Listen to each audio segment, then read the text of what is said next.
Real quickly before we begin, I want to thank this video's sponsor, CarMarshal.com. CarMarshal.com can save you lots of money on buying used or new vehicles, cars, trucks, school buses. If you want to save money, I'll have a link in the description down below. I know I'm going to... Now an NBC5 News exclusive. A family outraged tonight over the video that you're watching right now.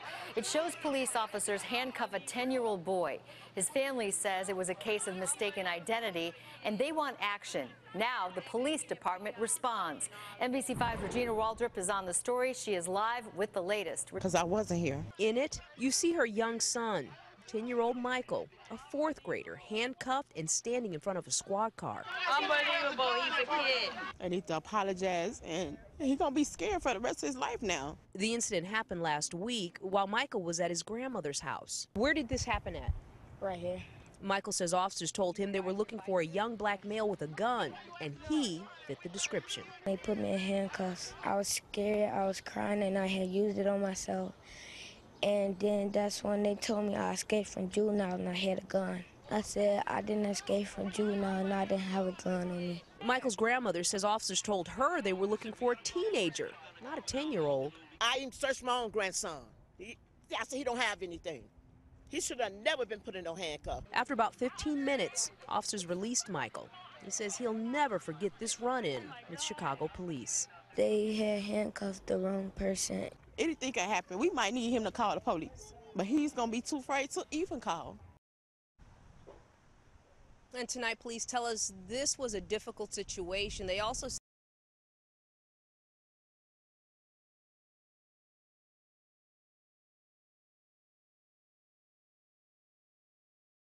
Regina, thank you.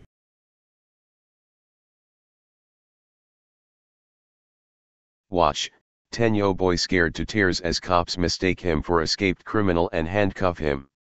A horrified 10-year-old boy was left traumatized after police mistook him for an escaped inmate and they handcuffed and detained him.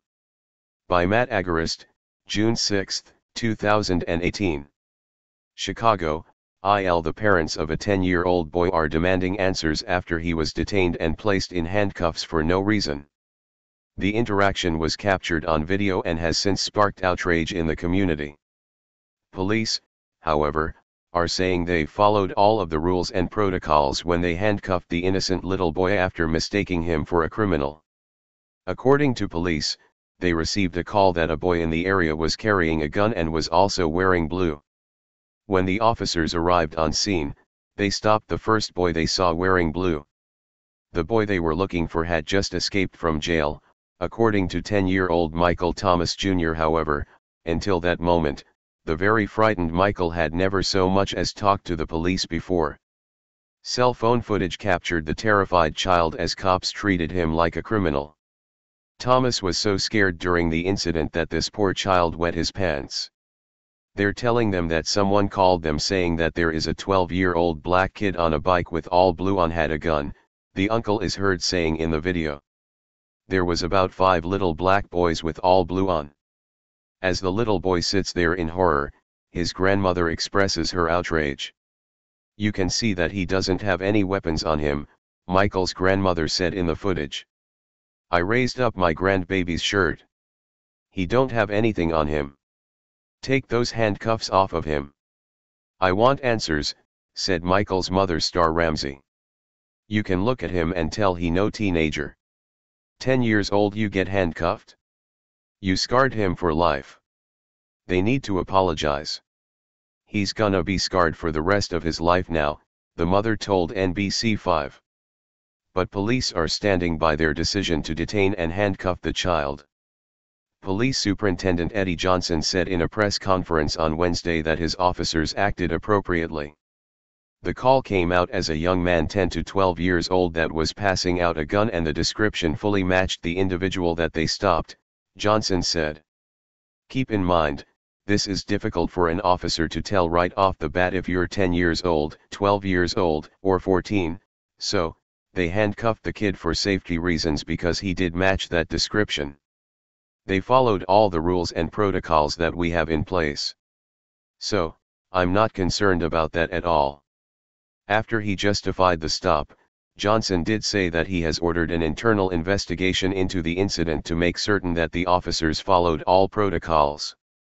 I can only imagine the mother's and grandmother's anguish that that child had to go through that situation. So, we're investigating it, just to ensure that everything was done properly, the superintendent said.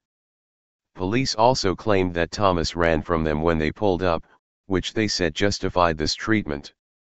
According to his family, however, the reason Thomas ran is due to the fact that he's terrified of police because they killed his father. Anything can happen. We might need him to call the police. And he's gonna be too afraid to even call, said Ramsey of how this incident has left her son traumatized. They put me in handcuffs. I was scared. I was crying, Thomas told NBC5. They told me I escaped from juvenile and I had a gun. I said I didn't escape from juvenile and I don't have a gun, they handcuffed the wrong person. Sadly, this is not an isolated incident, as TFTP reported this week. This is the second such case in a very short time frame in which officers are accused of treating innocent children like criminals. Officer Nick Andes was placed on administrative leave this week, and Carter County Sheriff's Office Public Information Officer Thomas Gray confirmed that an investigation is being launched into accusations of misconduct after a 911 caller accused a man with a badge of pulling a gun and throwing a 10-year-old to the ground, and named Andes as the suspect.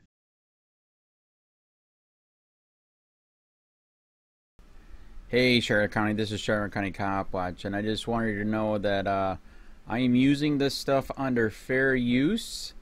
And also remember to like and subscribe this channel. Also too, keep in mind I do not make any money on YouTube. This is 5 hours work a day, you know, fighting for freedom. And you can donate with PayPal and Patreon. I just want you to think about this. If everybody gives to PayPal and Patreon, Patreon is every month. Actually, PayPal you can do every month.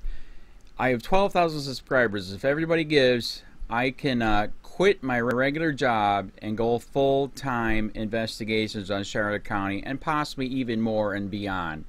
So just keep that in mind. If everybody helps out, I can go full-time doing this. Thanks.